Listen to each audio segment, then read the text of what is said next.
Welcome to माय केळीचा बाग। मी आले आहे बागेमध्ये आणि तुम्हाला दाखवत आहे केळीचे झाडं। बघा, हा आमचाच बाग आहे आणि हा 2 एकर केळीचा बाग आहे। आता केळीचे झाडं बघा,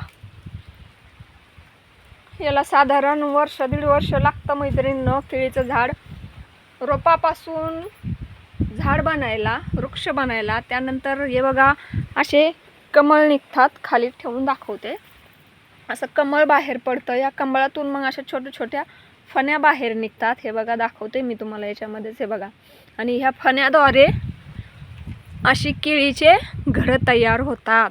बघा, ह्या केळींना पण खूप मेहनत करावी लागते मैत्रिणींनो।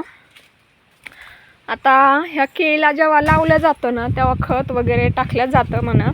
आणि जेव्हा त्याला ह्या अशी पिलं फुटतात, आता गावाकडच्या भाषेमध्ये सांगायचं म्हणजे ह्या अशी पिलं जे असतात हे कापून टाकावं लागतात।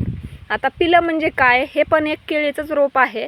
तर ह्या रोपांना कापून टाकावं लागतं आणि एकच रोप ठेवावं लागतं। मग ते एका रोपाचं हे असं झाड बनतं आणि त्याला केळी येतात।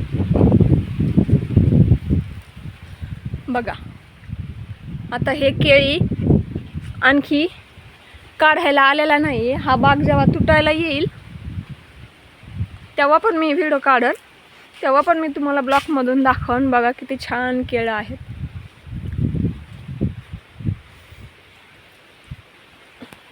दिसतो।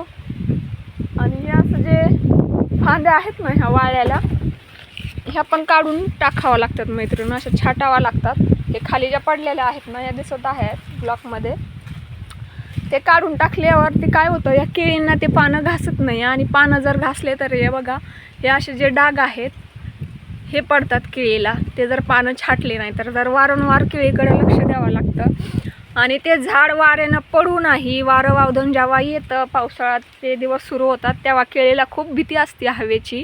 त्यामुळे हे जे बांबू आहेत, असे बांबू या केळीला टेकन लावलेलं असतं, म्हणजे तिला धीर दिलेलं असतं की जेणेकरून हे जे घड आहे ते ओझानी पडू नाही। त्यामुळं बघा, दूरच्या रानात केळीच्या वनात